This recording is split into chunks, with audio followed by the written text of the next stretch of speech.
On a le cerveau émotionnel. Le cerveau émotionnel, là, on va dire que c'est dans le centre un peu, là. Puis ça s'est développé beaucoup avant notre cerveau rationnel. Le cerveau émotionnel, on va nommer deux parties. Hein, c'est là que se passent les émotions, la peur, l'angoisse, la surprise, bon, la joie. Ce qui fait que l'être humain est supérieur à l'animal, à l'occasion.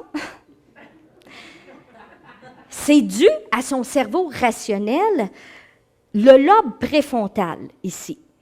Okay? Le lobe préfrontal, il s'est développé, lui, très récemment, il y a quelques centaines de milliers d'années. Donc, et c'est à cause de lui que vous êtes capable d'être intelligent. C'est votre cerveau exécutif. Pensez que c'est le big boss qui est ici. C'est lui qui pense, qui planifie, qui organise. C'est cette partie-là qui vous permet de peser les pour et les contre d'une décision. C'est cette partie-là qui vous permet de prioriser, d'analyser tout ça, d'être créatif, d'innover. Sans lui, vous n'êtes pas mieux qu'un rat.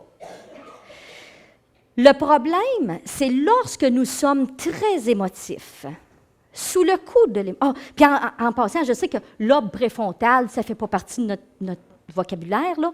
Pour ceux qui voudraient se souvenir, j'ai trouvé un synonyme, tu sais, pour la partie intelligente, là, c'est votre cerveau là, féminin. Pour ceux qui ne se souviendraient pas du lobe préfrontal. Alors, qu'est-ce qui se passe lorsque vous êtes très, très émotif? Lorsqu'on est très anxieux, très en colère, ou très euphorique, le système ici, limbique, l'amygdale en particulier, va s'activer. Beaucoup, beaucoup, beaucoup. Et quand ça s'active, ça se désactive. En termes simples, plus on devient émotif, plus on devient niaiseux. Irrationnel, c'est le beau mot. Mais on perd de notre intelligence et c'est proportionnel habituellement à l'ampleur de l'émotion. Et on a tous connu ça, être niaiseux un petit peu des fois. Hein? N'est-ce pas? Levez donc la main, ceux que... Bon. Alors, on a tous connu ça et il y a des raisons tout simplement neurophysiologiques. On ne peut pas en sortir, on est fait comme ça. Alors, dites-vous quelque chose, c'est pour ça qu'on dit que c'est si important de gérer nos émotions.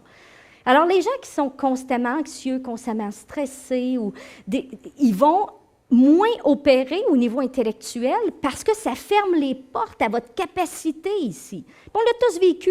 Il y en a qui font des fois la comptabilité, des chiffres, bon... Essayez de faire ça enragé, là. Tu ne vois pas clair, là. Tu veux tuer le voisin. Ça ne marche pas, cette affaire-là. On prend les colonnes de chiffres. Ou n'importe quoi. Dès qu'on est très émotionnel, on n'est plus capable de réfléchir. Et poussé à l'extrême, on a juste à regarder dans les journaux ce que ça donne. C'est assez terrible.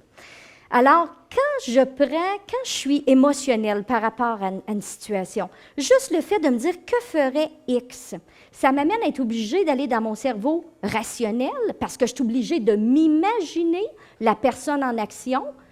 Alors, ça vient faire baisser ce cerveau-là puis monter lui ici.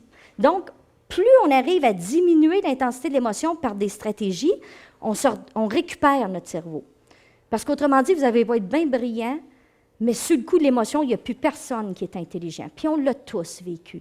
C'est pour ça qu'on dit qu'une des plus grandes compétences d'un leader, d'un entrepreneur, d'une chef, c'est d'abord de gérer ses émotions. Bien, de se connaître en premier, mais ensuite de s'auto-réguler.